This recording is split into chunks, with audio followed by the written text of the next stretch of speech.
내일부터 진짜 열심히 해야지 라고 다짐해놓고 그날 밤 넷플릭스 정주행하신 적 있으신가요? 혹은 멋진 목표를 세워놓고 카페에서 2시간째 SNS만 보고 있는 자신을 발견하신 적은요? 오늘은 제가 수년간 시행착오 끝에 깨달은 현실적인 실천 전략을 나눠보려고 해요.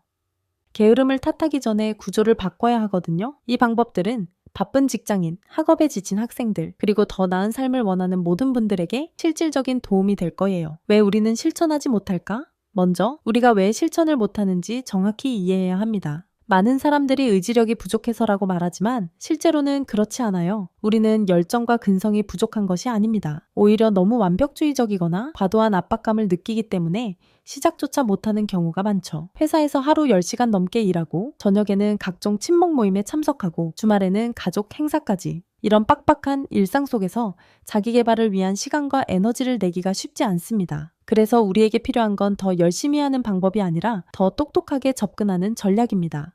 작은 시작의 마법. 첫 번째 전략은 미니멀 스텝입니다. 큰 목표는 작은 단위로 쪼개서 시작해야 합니다. 예를 들어 영어 공부 시작해야지 라고 생각하면 부담스럽지만 오늘 0단어 5개만 외우자 라고 하면 훨씬 시작하기 쉽습니다. 우리 뇌는 변화를 두려워합니다. 그래서 작은 변화부터 시작해 뇌를 속이는 것이 중요해요. 목표가 크다면 일단 미니멀 버전을 생각해 보세요. 책 한 권을 읽는 대신 하루 3페이지, 1시간 운동 대신 5분 스트레칭만 해보는 거죠. 이 작은 시작은 지속 가능합니다. 완벽하게 하려다 포기하기보다 오늘 할 수 있는 가장 작은 한 걸음부터 시작해 보세요.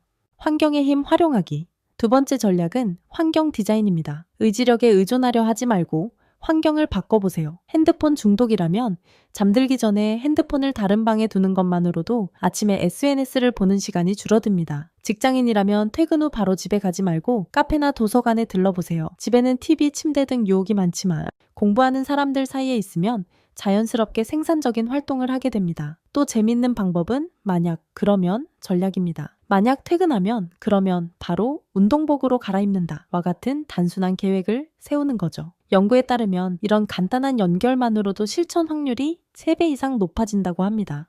에너지 관리의 비밀. 세 번째 전략은 에너지 관리입니다. 우리는 흔히 시간 관리에만 집중하는 경향이 있어요. 하지만 실천력의 핵심은 사실 에너지 관리에 있습니다. 직장에서 8시간 넘게 정신적 에너지를 소모한 후에는 아무리 시간이 있어도 자기 개발을 하기 어렵습니다. 그래서 에너지가 넘치는 시간대를 찾는 것이 중요해요. 저는 아침형 인간이라 중요한 일은 출근 전 2시간 동안 집중해서 합니다. 여러분에게 가장 에너지가 넘치는 골든타임은 언제인가요? 그 시간을 자투리 활동이 아닌 가장 중요한 일에 써보세요. 또한 결정 피로를 줄이는 것도 중요합니다. 일주일 식단을 미리 정해두거나 출근 복장을 전날 밤에 준비해두는 것만으로도 많은 에너지를 아낄 수 있습니다. 자동화와 시스템 구축. 네 번째 전략은 습관의 자동화입니다. 의지력은 근육과 같아서 계속 사용하면 지칩니다. 그래서 중요한 활동은 의식적인 결정이 필요 없는 자동 습관으로 만들어야 해요.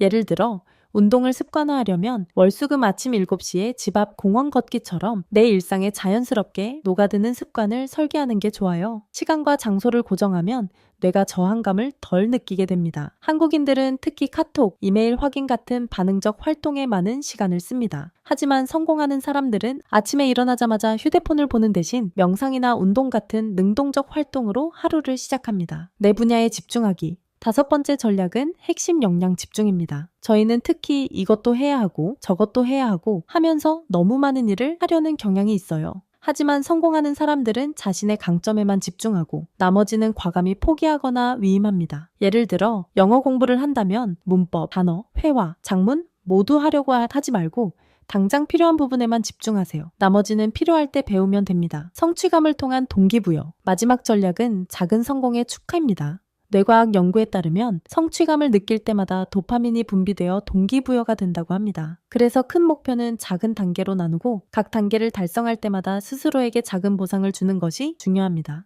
또한 성취 일기를 써보세요. 매일 저녁 오늘 이룬 작은 성공들을 적어보는 거예요. 오늘 영어 단어 10개 외웠다, 계단으로 올라갔다 같은 사소한 것도 좋습니다. 이렇게 하면 스스로가 얼마나 발전하고 있는지 확인할 수 있어요. 내가 쓴 기록은 결국 나를 버티게 해줍니다. 지금까지 야망은 크지만 실천이 어려운 분들을 위한 전략들을 알아봤습니다. 일상에 지친 나에게 더 열심히 해라 라는 조언은 도움이 되지 않습니다. 대신 더 똑똑하게 접근하는 방법을 시도해보세요. 작은 단계로 시작하고 환경을 바꾸고 에너지를 관리하고 습관을 자동화하고 핵심에 집중하고 작은 성공을 축하하세요. 이 방법들을 통해 무리하게 힘을 쏟지 않고도 원하는 목표에 한 걸음씩 다가갈 수 있을 겁니다. 다음 영상에서 또 만나요.